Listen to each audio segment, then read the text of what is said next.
की शुरुआत में हमें उसी लड़की को दिखाया जाता है जिसने इचिरो को लॉकेट दिया था और वो रो रही होती है। और फिर जो इचिरो है वो उससे पूछता है कि तुम रो क्यों रही हो। तो वो लड़की बोलती है कि इस पिक्चर बुक की जो एंडिंग है वो काफी ज्यादा सैड है। तो फिर इचिरो क्या करता है कि वो बुक लेता है और उसकी एंडिंग को थोड़ा चेंज कर देता है, जिसकी वजह से वो लड़की हंसना शुरू कर देती है। और फिर वो लड़की इचिरो से उसका नाम पूछती है, तो इचिरो अपना नाम इचिरो राकू बता देता है।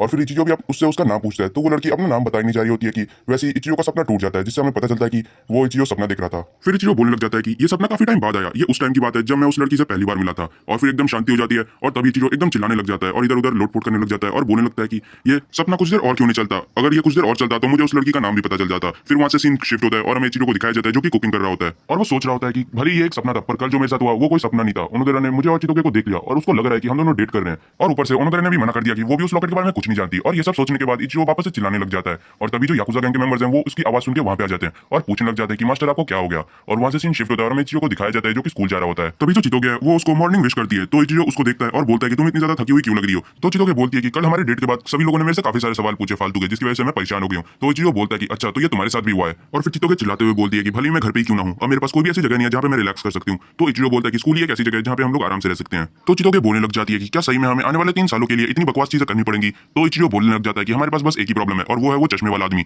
उसी को बस हम पे शक है। और वैसे वो है कहाँ पे, मैंने सुबह से उसको देखा नहीं। पर जो चितोगे है वो कोई जवाब नहीं दे रही होती है और वो लोग क्लासरूम के अंदर जाने वाले होते हैं कि तभी चितोगे उसको रोकती है और बोलती है कि मैं तुम्हें वार्न करनी हूँ, हमारे बारे में किसको भी बताना नहीं और ओनोदेरा से भी कल के बारे में बात कर लेना। तो फिर इचिरो बोलता है कि ओनोदेरा ऐसी लड़की भी नहीं है और वो दरवाजा खोलता है और ओनोदेरा को अपने सामने देखता है। फिर वो बोलता है कि ओनोदेरा मुझे तुमसे कुछ बात करनी है, पर लेकिन तभी वहाँ पे सभी क्लास के बॉयज आ जाते हैं और उसको कांग्रेचुलेशन करने लग जाते हैं। और जो शू होता है वो बोलने लग जाता है कि मुझे तो पहले से पता था कि तुम चितोगे से प्यार करते हो। और जो बॉयज होते हैं वो भी रोते हुए बोलने लग जाते हैं कि तुमने इचिरो को ही क्यों चुना। और वहाँ पे उनकी टीचर भी आ जाती है और फिर वो बोलती है कि मुझे खुशी है कि तुम दोनों डेट कर रहे हो। पर तभी इचिरो गुस्से में चिल्ला देता है कि ये बस एक मिसअंडरस्टैंडिंग है, तुम सबको गलतफहमी हुई है। और वो आगे कुछ बोलने जा रहा होता है कि तभी उसको महसूस होता है कि कोई उसको देख रहा है। तो वो खिड़की के बाहर देखता है और तभी उसको क्लॉड दिखता है जो कि एक पेड़ के ऊपर खड़े होकर दूरबीन से देख रहा था उनको। और क्लॉड को देखते ही जो इचिरो और चितोगे हैं वो काफी ज्यादा घबरा जाते हैं। और यहाँ पे जो क्लॉड होता है वो सोच रहा होता है कि बस मुझे इन दोनों के रिलेशन को लेके एक बार कंफर्मेशन हो जाए और फिर मैं इस मतलब कि चूहे को मार डालूंगा।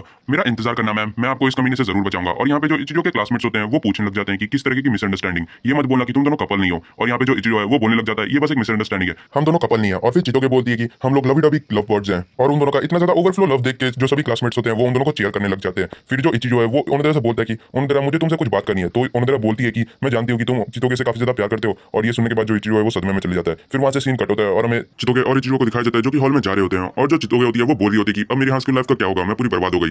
पर जो इचिरो होता है वो कुछ बोल नहीं रहा होता है। तो चितोगे बोलती है कि तुम इतने चुप क्यों हो, कुछ तो बोलो। तो इचिरो बोलता है कि उस चश्मे वाले को मेरी तरफ से शुक्रिया कहना, ब्रेक में भी मेरा पीछा करने के लिए, उसकी वजह से मैं ओनोदेरा से बिल्कुल भी बात नहीं कर पाया। तभी जो चितोगे है वो बोलती है कि मुझे कुछ काम है तो मैं घर जा रही हूँ। पर जो इचिरो है वो कुछ पूछने वाला होता है कि तभी चितोगे उसको मारते हुए चली जाती है। और फिर जो इचिरो है वो सोचने लग जाता है कि अगर ग्रेजुएशन तक ऐसे ही चलता रहा तो मैं ओनोदेरा से बिल्कुल बात नहीं कर पाऊंगा।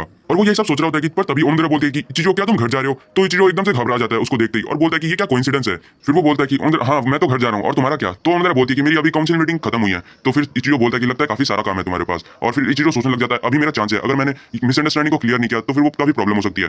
फिर इचिरो बोलता है कि ओनोदेरा मुझे तुमसे कुछ बात करनी है, क्या तुम्हारे पास टाइम है। तो ओनोदेरा हाँ बोलती है। फिर इचिरो बोलता है कि ओनोदेरा बात ये है कि मैं और जो चितोगे हैं वो। पर तभी वो एकदम से सोचने लग जाता है अगर मैंने ये ओनोदेरा को बताया तो ओनोदेरा बस एक ही चीज पूछ सकती है कि ये बात तुम सिर्फ मुझे क्यों बता रहे हो। तो फिर क्या करता है इचिरो बात को पलटते हुए बोलता है कि मुझे लगता है कि मैं और जो चितोगे हैं वो एक दूसरे के लिए परफेक्ट नहीं है। तो ओनोदेरा बोलती है कि ऐसा मत बोलो, मुझे लगता है कि चितोगे ने तुमने कुछ ऐसा देखा होगा जो कि उसको पसंद आया होगा। तो इचिरो बोलने लग जाता है कि पर लेकिन मेरे अंदर ऐसा कुछ भी खास नहीं है। तो ओनोदेरा बोलती है कि ऐसी बात बिल्कुल भी नहीं है क्योंकि तुम बिना स्वार्थ के दूसरों की मदद करते हो, यहाँ तक कि जब तुम्हारे दोस्त अपना होमवर्क लाना भूल जाते हैं तब तुम भी झूठ बोल देते हो कि मैंने भी नहीं लाया। और फिर ऐसे ही काफी सारे। तो इचिरो बोलता है कि ये सब तो छोटी मोटी चीजें हैं, इन सब चीजों की वजह से वो मेरे को पसंद नहीं करती होगी, मैं पक्का बोल सकता हूँ। तो ओनोदेरा बोलती है कि मैं जानती हूँ कि वो तुम्हें क्यों पसंद करती है। पर तभी एकदम से एक लड़का आके ओनोदेरा से टकरा जाता है जिसकी वजह से ओनोदेरा के बैग से वो चाबी गिर जाती है जो कि लॉकेट की होती है। और उस लॉकेट की चाबी को देख के जो इचिरो है वो सोचने लग जाता है ये किस चीज की चाबी है, ये किसी घर की भी चाबी नहीं हो सकती। और जो ओनोदेरा होती है वो काफी ज्यादा घबराई हुई होती है। फिर जो इचिरो है तभी उसको अपने लॉकेट के बारे में याद आता है। फिर वो भी एकदम से पूछने लग जाता है क्या ओनोदेरा ये। पर जो ओनोदेरा है वो एकदम से उस चाबी को उठाती है और बोलती है कि ये मेरे घर की एक बुक केस की चाबी है। और फिर ओनोदेरा वहां से भाग जाती है। और जो इचिरो है वो सोचने लग जाता है कि मैंने ओनोदेरा को इसके पहले इतना ज्यादा घबराया हुआ कभी नहीं देखा।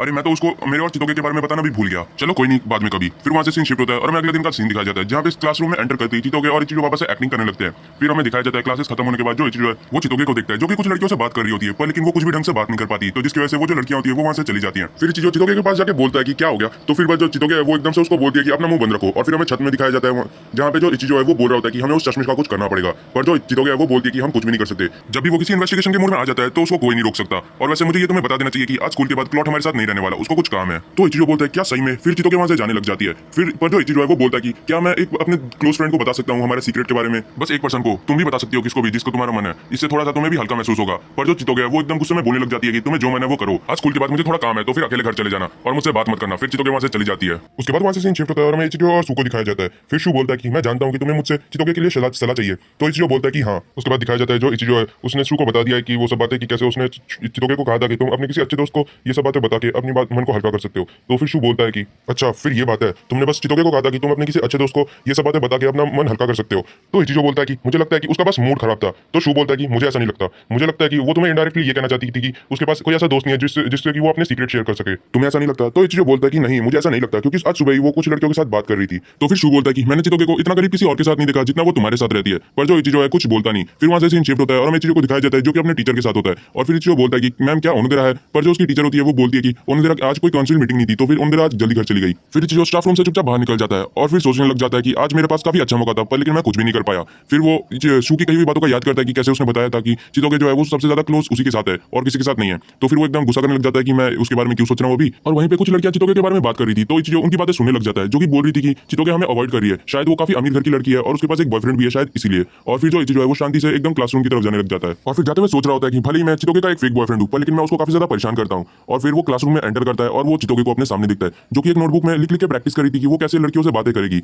और फिर उसका काम खत्म होने के बाद वो एकदम से इचिरो को देखती है और इचिरो को देखती है वो अपनी एकदम से कॉपी को छुपा लेती है और फिर बोलने लग जाती है कि तुम यहाँ पे क्या कर रही हो। तो इचिरो फिर कुछ बोलने वाला होता है कि पर तभी वो बोलने लग जाती है कि क्या तुमने कुछ देखा या कुछ सुना तो नहीं। तो इचिरो हाँ बोलता है और ये सुनते ही जो चितोगे है वो उसको मारने के लिए एकदम से आगे बढ़ती है और जो इचिरो है वो उसको मना करने लग जाता है। तो और जो चितोगे है वो रुक भी जाती है यहाँ तक कि फिर वो बोलती है कि अगर तुम्हें हंसना है तो तुम हंस सकते हो, अब मैं क्या कर सकती थी, मुझे ये भी नहीं पता कि कैसे किसी को अप्रोच करते हैं या फिर दोस्त कैसे बनाते हैं। और जैसा कि तुम क्लॉड को भी जानते हो वो मेरा बचपन से ख्याल रख रहा है और वो काफी ज्यादा ओवर प्रोटेक्टिव भी है। जैसे कि हमेशा वो मुझे स्कूल छोड़ने आता है, जब भी मैं कभी बाहर जाती हूँ वो हमेशा अपनी गन्स को रेडी रखता है। मैं जिस भी लोगों से मिलती हूँ वो हमेशा उन सभी की लिस्ट भी रखता है। अब तो तुम्हें अंदाजा हो गया होगा कि मेरी जिंदगी कितनी ज्यादा मुश्किल है, पर लेकिन मेरे को बाकी लोगों की तरह एक नॉर्मल जिंदगी जीनी है, इसलिए मैं जापान आ गई थी ताकि किसी को पता ना चले कि मैं एक गैंगस्टर की बेटी हूँ। पर तभी चितोगे एकदम चिल्लाते हुए बोलती है कि मैं ये सब तुम्हें क्यों बता रही हूँ। तो इचिरो बोलता है कि ये कितनी बकवास स्टोरी थी, पर मुझे लगता है कि हम दोनों की जिंदगी एकदम सेम है। मेरे पास भी तुम्हारी तरह एक नोटबुक हुआ करती थी, मैंने भी कई बार स्कूल बदले, लोग मेरे बारे में तरह तरह की बातें किया करते थे। तो नोटबुक को लेकर अगर तुम्हारे पास कोई भी सवाल हो तो तुम मुझसे पूछ सकती हो। तो ये सुनने के बाद जो चितोगे है वो ब्लश करने लग जाती है, फिर बोलती है कि अगर तुम इतना ज्यादा बोल ही रहे हो तो फिर मैं पूछ लूंगी। और फिर जो इचिरो है वो बोलता है कि तुम्हें कभी क्यूट एक्ट करना नहीं आता ना। तो चितोगे बोलती है कि अगर मैं तुम्हारी रियल गर्लफ्रेंड होती तो फिर मैं जरूर करती। और फिर वो दोनों वापस से झगड़ा करने लग जाते हैं और हमें क्लासरूम के बाहर दिखाया जाता है जहाँ पे ओनोदेरा खड़ी होती है और फिर ओनोदेरा बोलती है कि ये लोग किस बारे में बात कर रहे थे। और इसी तरह एपिसोड खत्म हो जाता है। तो गाइस अगर आपको वीडियो अच्छी लगे तो वीडियो को लाइक कर देना और चैनल को भी सब्सक्राइब कर देना।